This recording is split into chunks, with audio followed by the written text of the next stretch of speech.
I've been driving long haul for almost 8 years, and the one thing I learned fast is this: the road has its own rules after midnight. During the day, everything makes sense. Signs are where they're supposed to be. Exits lead to towns that exist. The radio works. You stop, you fuel, you stretch your legs, and you get moving again. But at night, especially on empty stretches where the map is more suggestion than fact, the highway feels like it's breathing. This happened to me in late fall, somewhere between Amarillo and the New Mexico line. I remember because it was cold enough to bite through my jacket, and the wind kept slapping the trailer like somebody was mad at it.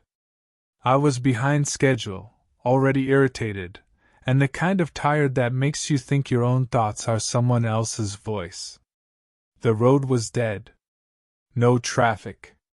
No headlights behind me. No glow of a town on the horizon. Just black land and a ribbon of asphalt, and my own engine humming like it was the only living thing out there. Then I saw the sign. Mile marker 77. Nothing strange about that, right? Except I just passed 77. I knew I had, because I'm one of those drivers who counts down markers when I'm trying not to nod off. It's a dumb game, but it keeps your mind moving. I sat up straighter, blinked hard, and told myself I'd misread it. But then, a few minutes later, I passed mile marker 77 again. Same sign. Same scuffs on the post. Same little dent near the bottom like someone had backed into it. That was when my stomach dropped. I glanced at my GPS. The blue line still ran straight west. The little icon still moved at 64 miles per hour. Everything looked normal. Still, I started to pay attention. I passed mile marker 78. Then 79. Then 77. Again. I remember gripping the wheel so tight my fingers hurt. I kept checking my mirrors like I expected to see something following me. But there was only darkness, stretched flat like an ocean. I pulled my CB mic closer. Anybody on this stretch? Anybody reading? I tried to keep my voice casual. Static. I switched channels. More static. Tried again. Nothing. It was like my voice fell into a hole. That's when the radio cut out too. Not static, not noise, just a clean, unnatural silence. The little display still glowed, but no sound came from the speakers, like the truck itself was holding its breath. Then I saw something ahead. Hazards. A vehicle on the shoulder, blinking amber lights and slow, tired pulses. A service truck, maybe? Or someone broken down. I slowed a little, cautious. And as I got closer, my headlights washed over a white pickup parked crooked near the gravel, door hanging open. There was a man standing beside it. He looked like a hitchhiker at first glance, dark coat, hands in his pockets, head tilted down. But he was too still. Too patient. As I rolled by, he lifted his face into the light, and I got a clean look at him for maybe half a second. His eyes were wrong. Not glowing. Not demon-looking. Just empty. Like somebody had erased the life in them and forgot to put anything back. And he smiled. It wasn't friendly. It wasn't even cruel. It was like he knew something I didn't, and it was going to be funny. I hit the gas without thinking. My engine roared, the trailer tugged, and I felt that rush of panic warmth in my chest. I told myself to keep going. Don't stop. Don't look back. But my eyes found the mirror anyway. The pickup was still there, but the man wasn't. I exhaled a shaky laugh, half relieved, half furious at myself. Then, ahead of me, another set of hazards blinked on the shoulder. Same pattern. Same slow pulse. I frowned. And then my headlights found it. The same white pickup. Same crooked angle. Same door open. Same man. Standing there waiting like he hadn't moved an inch. My heart started thumping hard enough to make my vision blur. No, I whispered. No, no, no. I checked the road signs. Nothing. No exits. No ramps. Just straight highway. But I was passing the same place again. That meant one of two things: I was hallucinating, or I wasn't driving where I thought I was. The man turned slowly toward my truck as I approached, like he could feel me coming. This time he raised one hand. Not waving. Pointing. He pointed at my cab. At me. Then he opened his mouth and said something, but I couldn't hear it. My windows were up, and the road noise should have drowned him out. Still, I swear I could see the words. His lips formed the same shape, over and over. Pull over! I slammed my hand against the radio, twisting the knob, punching buttons like it would wake up. Nothing. Then, as I passed him, my cabin lights flickered. Just once, like a blink. And the temperature dropped so fast I felt goosebumps rise on my arms under my hoodie. The smell hit next. Rot. Old meat. Wet dirt. I gagged, and my eyes watered. The smell seemed to come from the passenger seat. I looked over. And I almost ran off the road. There was a shape in the seat beside me. Not a full person, not clearly. More like a hunched shadow wearing a jacket. The details wouldn't hold in my mind, like my brain refused to finish the picture. But it was there. Its head was turned toward me, like it was watching. And the smile. I could feel the smile, even if I couldn't see it clearly. My throat went tight. I couldn't breathe right. I reached for the dash cam, some stupid instinct to record it, to prove I wasn't losing my mind, but my hand shook so badly I missed. The thing beside me leaned a little closer. And then the smell got stronger.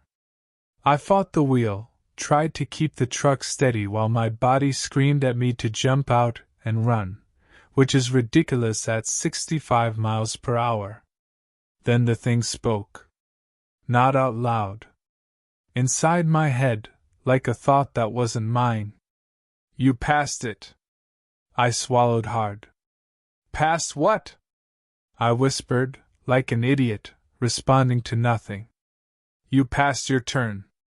My GPS beeped suddenly, loud and sharp like it had been waiting for the right moment to come back.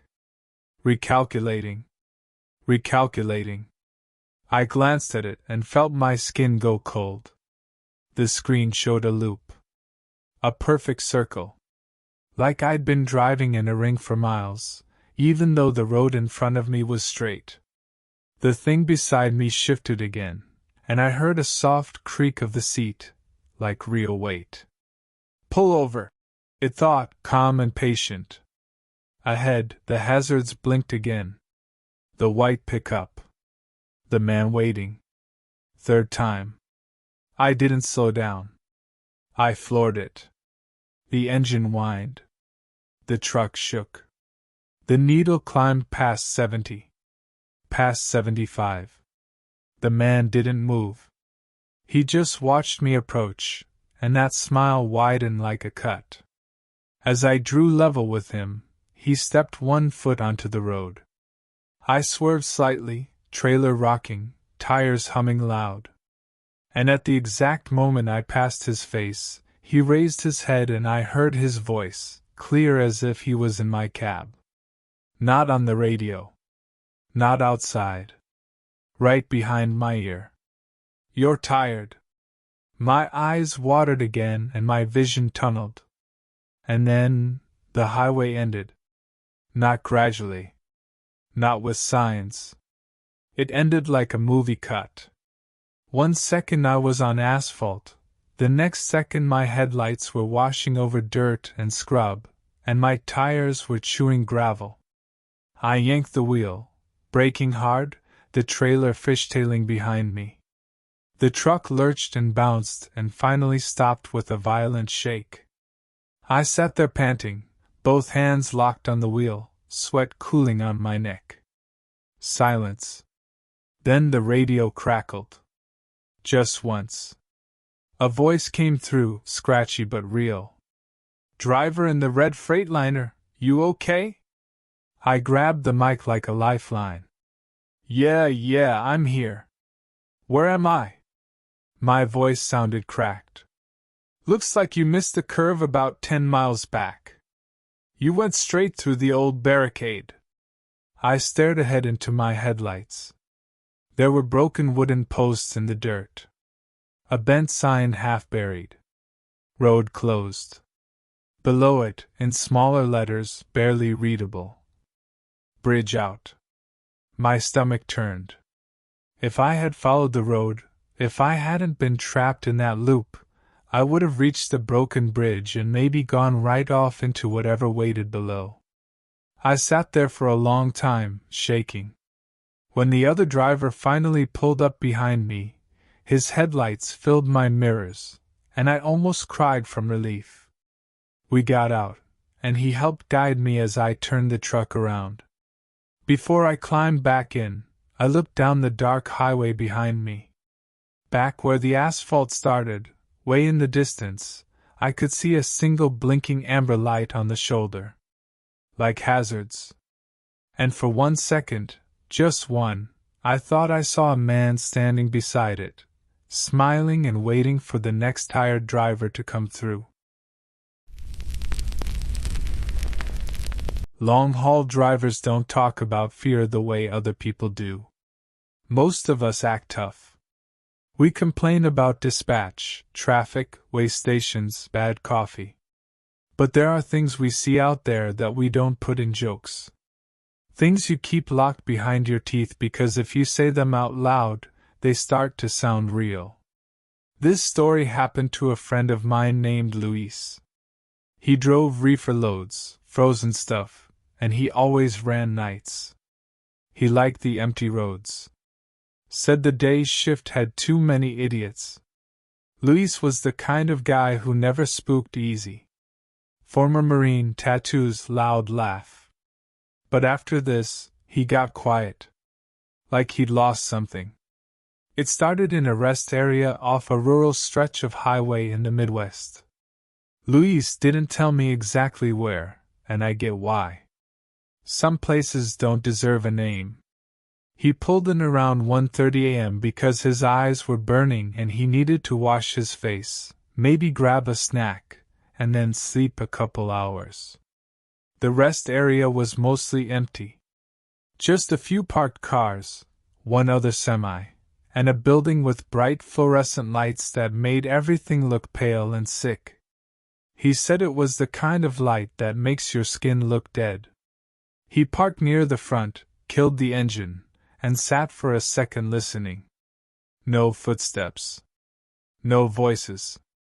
No distant traffic.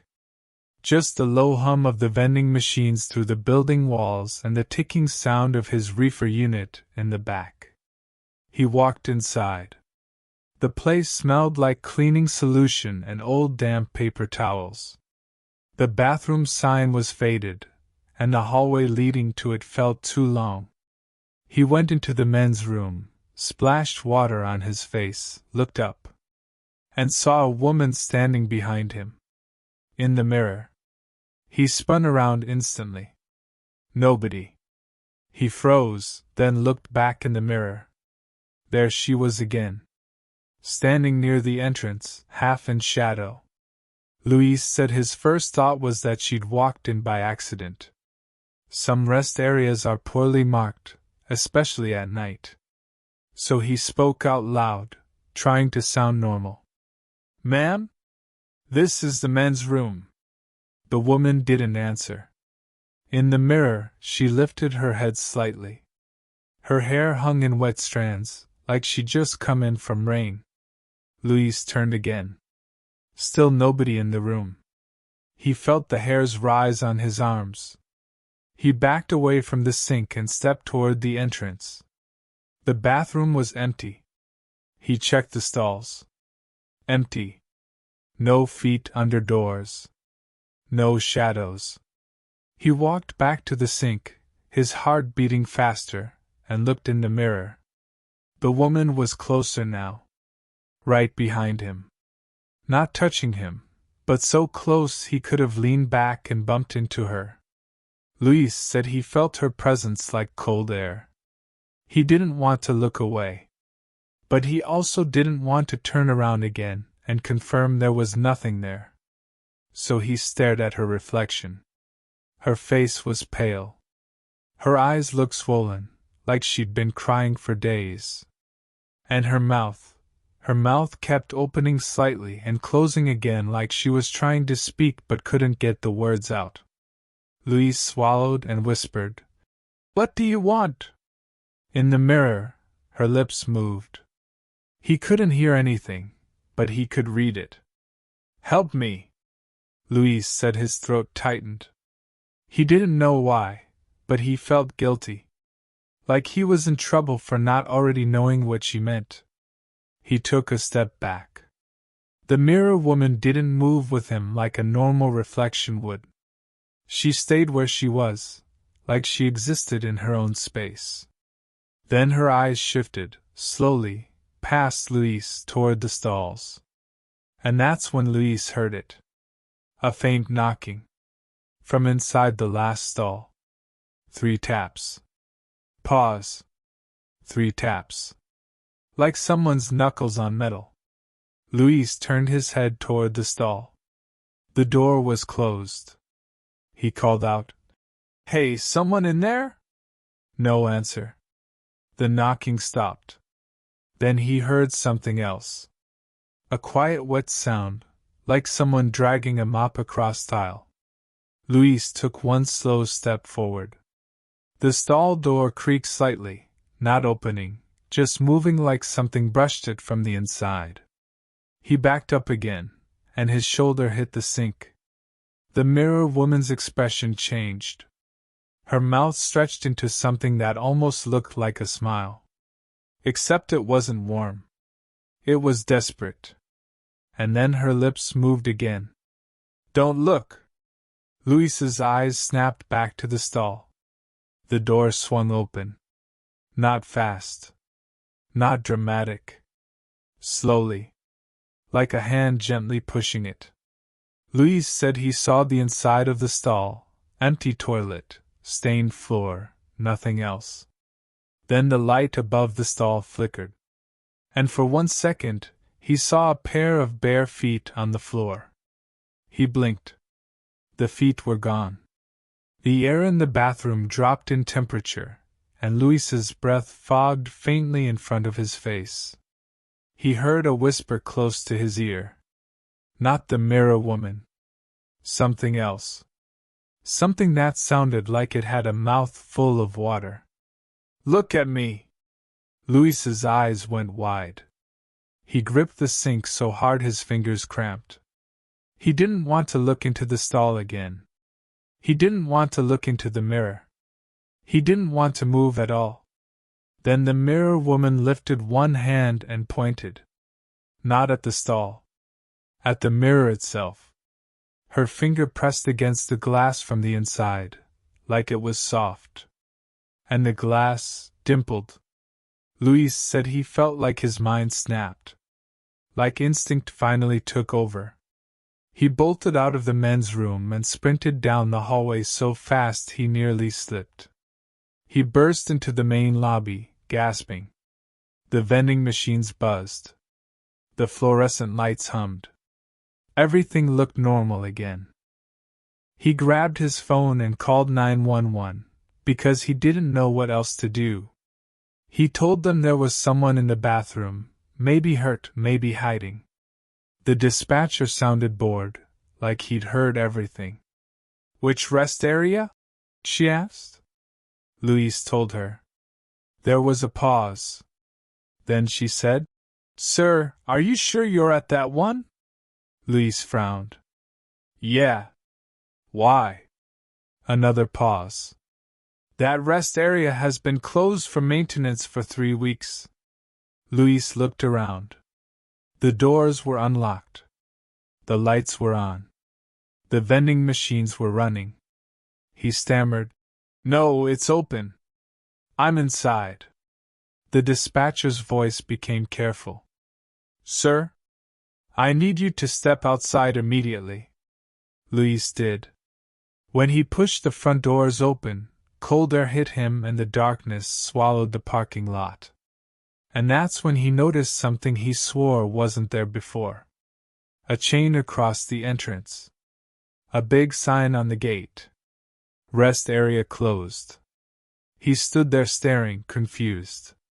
Then he looked back at the building. The lights were off. Every single one. No glow. No hum. No buzzing vending machines. Just a dark building like a dead shell. Louise stumbled backward, heart racing, and nearly tripped over something in the gravel. He looked down. It was a laminated missing person poster, half wet from dew. A woman's face. Pale. Swollen eyes. Wet hair. The same face from the mirror. The name at the bottom didn't matter as much as the date. Missing since 1998. Louis's hands shook so badly he almost dropped the poster. He turned toward his truck and ran. He said he didn't stop until he hit the next town with lights and people. And here's the part that still makes my skin crawl. Louise told me that when he finally pulled over at a busy truck stop and climbed into his sleeper, he locked the doors and sat there breathing hard, trying to steady his heart. He glanced at his side mirror out of habit. And in the reflection of the glass, he saw a woman sitting in the passenger seat. Head tilted down. Wet hair hanging forward. And her lips moved silently, forming 2 words. Thank you? Then she was gone. But Louise never ran nights again. Some loads make noise. That's normal. A trailer creaks. Straps shift. Reefer units thump. Your freight moves just a little when you hit a bump. But there's a difference between normal noise and something that sounds like it has a rhythm. This happened to me, personally. And I've never told it in full because I don't like remembering how powerless I felt. I'd picked up a sealed load from a warehouse late evening. The paperwork was simple. Medical supplies. Temperature controlled. Do not open. Do not break seal. Easy money. The shipper was in a hurry. The guy at the dock looked like he hadn't slept in a week. When I asked what was in the boxes, just making small talk, he didn't answer right away. He just stared at my trailer for a long second, then said, "Don't stop anywhere empty." I laughed a little. "What, you think somebody's gonna steal bandages?" He didn't laugh back. He leaned in and said quietly, "If you hear it, don't listen." Then he slapped the door and walked away. I stood there for a moment, paperwork in hand, feeling stupid and unsettled. I did a quick walk around, checked the seal number, climbed in, and rolled out. By midnight I was deep into a long stretch of highway with nothing but trees on both sides. The kind of trees that look like black walls at night. That's when I heard the first sound. A dull thump from behind. Like someone inside the trailer kicked a box. I frowned and checked my mirrors. Everything looked fine. Trailer steady. No sway. No signs of a blown tire. A minute later, another thump. Then, a scrape. like cardboard sliding on metal. I told myself it was the freight shifting. Maybe the pallets weren't strapped the way they should have been. But then it happened again, and this time it wasn't random. It came in a pattern. Thump, thump, pause, thump. Like a knock. I felt my pulse pick up. I turned the radio louder. The thumping continued, faint but steady, like it was keeping time with my heartbeat. I tried to ignore it for the next 10 miles, but the sound followed every thought. The more I tried not to listen, the more it seemed to stand out. Finally, I took an exit for a truck stop I knew would be busy. Bright lights. People. Cameras. I pulled into a fuel lane, left the engine running, and walked back to the trailer. The noise stopped the moment I stepped out of the cab. That was the first really wrong thing. I stood at the back doors, staring at the seal. Unbroken. Tight. Official. I leaned close and pressed my ear against the metal. For a moment, nothing. Then, very faintly, I heard breathing. Not the hiss of air. Not the whine of the reefer. Breathing. Slow. Patient.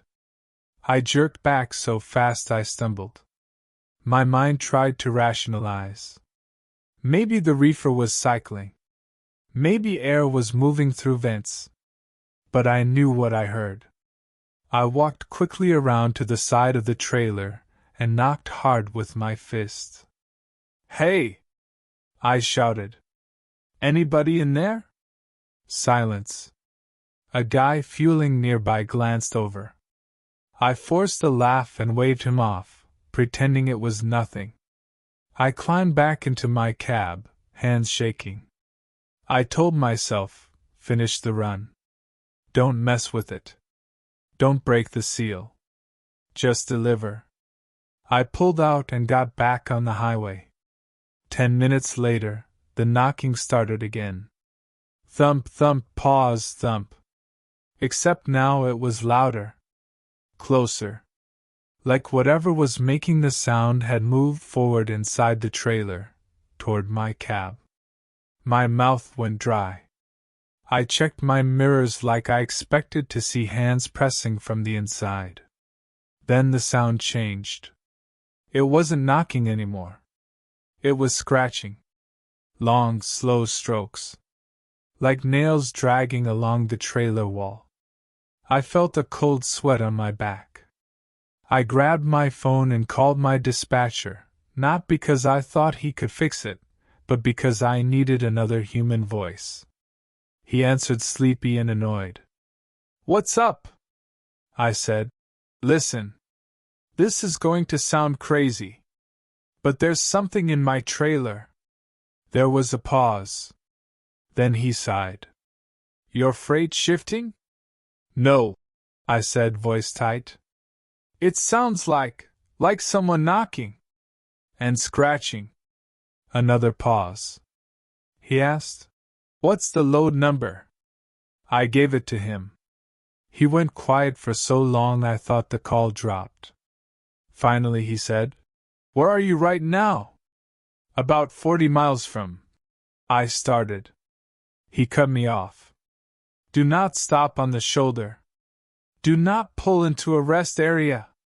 Go straight to the next way station or the next big truck stop. Somewhere with security." My throat tightened. "So you know something?" "I know enough," he said. "Just drive." The line went dead. I stared at my phone, anger mixing with fear. I hated being treated like a kid, but I hated more that I might not be alone. The scratching continued. Then I heard something that made my blood feel like ice. A voice. Muffled, like through layers of metal and cardboard, but still unmistakably human. It sounded like a woman, speaking softly, almost gently. She said, "Driver." I nearly let go of the wheel. I stared straight ahead, refusing to look at my mirrors. like not looking could make it untrue. The voice came again, clearer. "Driver, please stop." I swallowed hard. My mouth felt full of sand. The voice sounded tired. Sad. Like someone cold and hurt. For half a second, my instincts tried to push me toward compassion. Then I remembered what the warehouse guy said. If you hear it, don't listen. I forced myself to keep driving. The woman's voice started to change. It repeated the same line over and over. "Stop. Stop. Stop." Each time it got a little less human. A little more stretched, like a tape slowing down. The scratching sped up, frantic now, like whatever was inside was desperate. I started praying under my breath, and I'm not even religious. Ahead I saw the glow of a way station sign. I nearly cried from relief. I pulled into the way station lane and rolled to a stop under bright floodlights. There were cameras. There were buildings. There was a patrol car parked nearby. The noises stopped instantly. I sat there breathing hard, waiting for the officer to come out. A state trooper stepped from the building a minute later. He walked up to my window. "You all right?"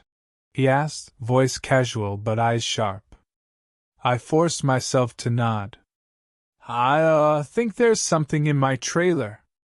I have a sealed load. I hear knocking." The trooper's expression didn't change much, but his eyes hardened. He said, "Step out of the cab." I did. He kept me to the side, away from the trailer, and called for another unit. 2 more officers arrived.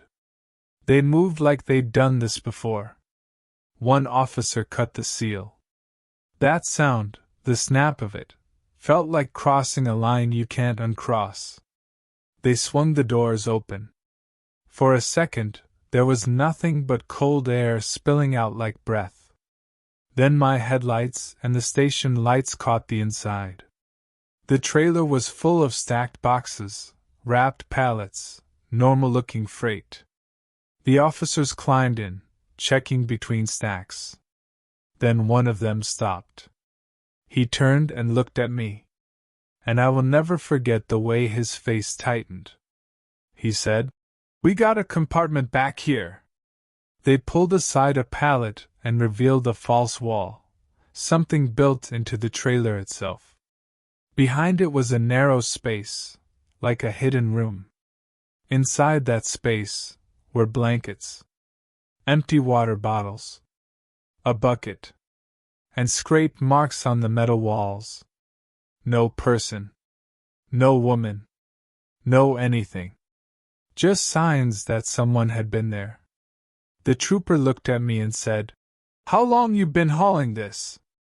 "Since tonight," I whispered. He nodded slowly, like that confirmed something.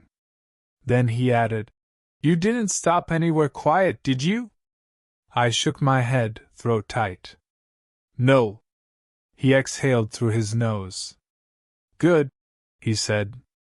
"Because sometimes, when they're still back there, they don't want help." The officers searched the area around the way station, flashlights sweeping the trees. They didn't find anyone. My dispatcher called me an hour later and told me the load was cancelled. He wouldn't explain more. Just said, "Forget it." But I didn't forget.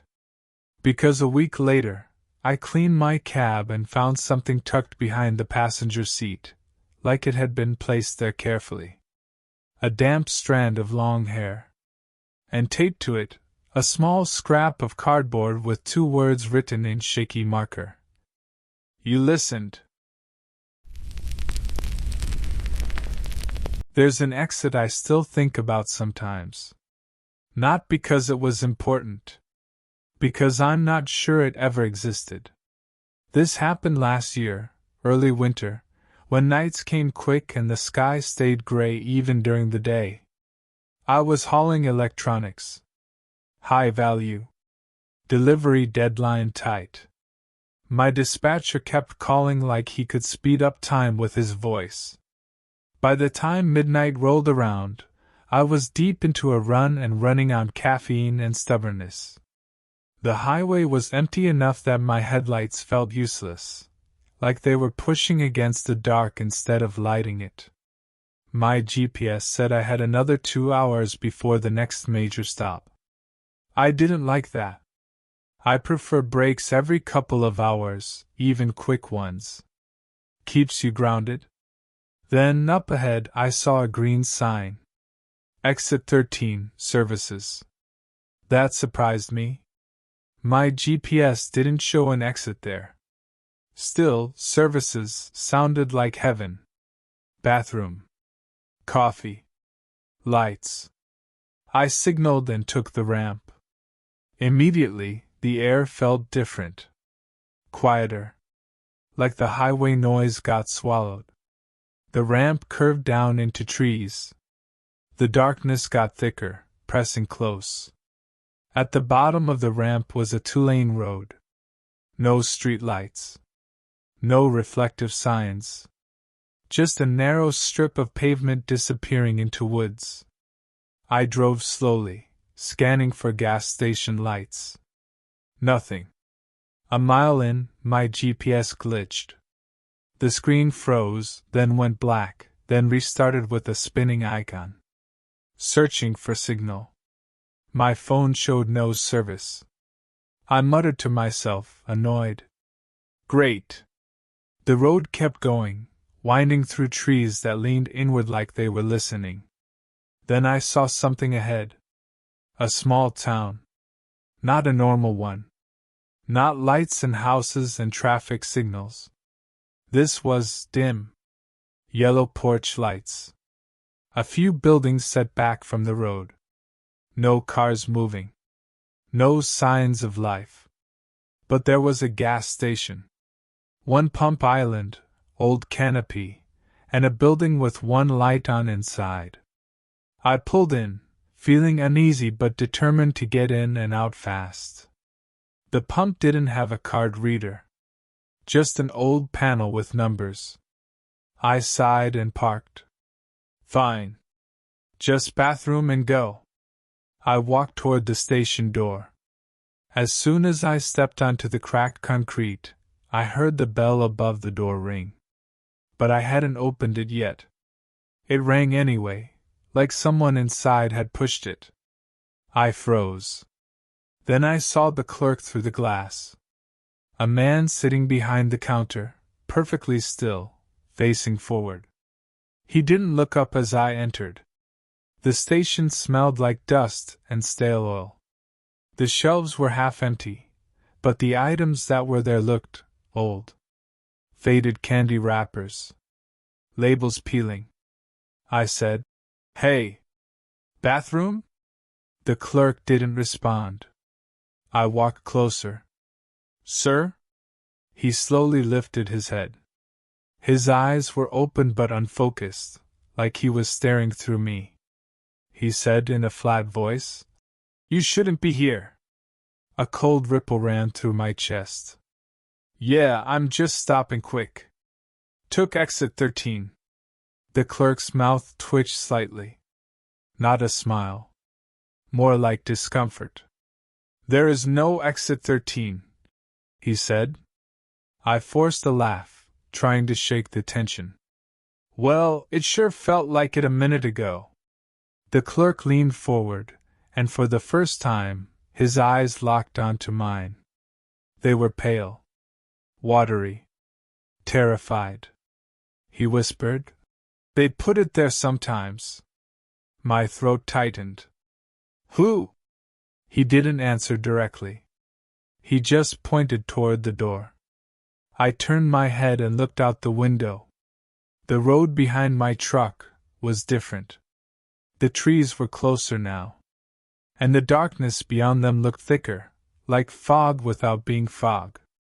And there was someone standing at the edge of the canopy light. Just beyond the reach of bright. A figure. Still as a post. Watching. I turned back to the clerk. Is that someone? The clerk's lips barely moved. Don't go back to your truck, he whispered. Not yet. My heart started pounding. Why? He swallowed hard. Because it's waiting for you to be alone. I stared at him, trying to decide if this was some sick prank. Then the bell above the door rang again. But nobody came in. The clerk flinched like he'd been slapped. Too late, he whispered. The station lights flickered. Not once, several times, like they were about to die. The figure outside didn't move, but I felt a pressure in my ears like going down in an elevator. I backed away from the counter. What is this? What is happening? The clerk's voice cracked. You took the wrong turn. It likes tired drivers. The bell rang again. This time, the station door slowly, began to swing open by itself. A freezing wind blew in, carrying the smell of wet leaves and something sour. Outside, the figure started walking toward the entrance. Not fast. Calm. Like it knew I couldn't go anywhere. I stepped back, hands raised like that would help. Nope. Nope. The clerk suddenly shouted, the first real emotion in his voice. Don't look at its face. I didn't understand why, but the fear in his voice was enough. I turned my head away and ran for the back of the station, stumbling past shelves. There was a narrow hallway and a door marked Employees Only. I shoved it open and found myself in a small room with a second exit door. The clerk was already there, like he'd moved without me seeing. He grabbed my arm hard. Listen, he said, breathing fast. When you go out, do not look back. Do not stop. Do not let it make you think you forgot something. I stared at him. My truck. It will still be there, he said. If you make it to it. Behind us, I heard slow footsteps on the station tile. Then, a wet dragging sound, like something heavy being pulled. The clerk opened the back door. Cold night air slapped my face. We stepped out into darkness behind the building. No lights. Just faint moon glow through trees. The clerk pointed. Straight across. Your truck's on the other side. I couldn't see my truck at first. Only black shapes. Then I spotted the faint reflective strip on my trailer. I ran. The gravel crunched loud under my boots. My breath came in ragged bursts. Halfway there, I heard the bell ring again. Then I heard a voice behind me. It sounded like my dispatcher. Hey! You forgot to sign the paperwork. My heart almost betrayed me. For a second, it felt so real, so normal, that I almost turned. I squeezed my eyes shut and kept running. The voice changed. It became my mother's voice. Then my best friend's. Then my own voice, like a recording. Each one begging me to turn around. I reached my truck, yanked the door open, climbed in, and slammed it shut. I locked it, hands shaking, and immediately started the engine. The headlights flared, blasting the trees in front of me. I glanced in the mirror, by accident, not choice. And in the glow behind my trailer, I saw the figure standing under the gas station canopy light. It was closer than it should have been. And even though I couldn't see its face clearly, I knew it was smiling. I threw the truck into gear and sped out, tires spitting gravel. As I reached the road, I expected the ramp back to the highway. But the road didn't lead to a ramp. It led into deeper woods. I panicked, turning left, then right, following curves that felt wrong. My GPS was still searching. Then, up ahead, I saw a green sign. Exit 13, services. On the same road. Facing the wrong direction. Like it had been placed just to confuse me. I grit my teeth and kept driving past it. The trees thinned. The air pressure in my ears eased. And suddenly, like a curtain lifting, I saw highway lights ahead. I burst onto the interstate so fast I nearly cried. My GPS snapped back to life. My phone got signal. The radio played again like nothing happened. I drove another hour before I dared stop, at a huge, crowded truck stop with bright lights and people everywhere. I sat in my cab shaking. Then I checked my route history on the GPS. No exit 13. No town. No detour. Just a straight line, uninterrupted, as if I'd never left the interstate at all. I told myself it was exhaustion. A hallucination. A dream. But a week later, when I was cleaning my truck, I found something in my cup holder that hadn't been there before. A small receipt.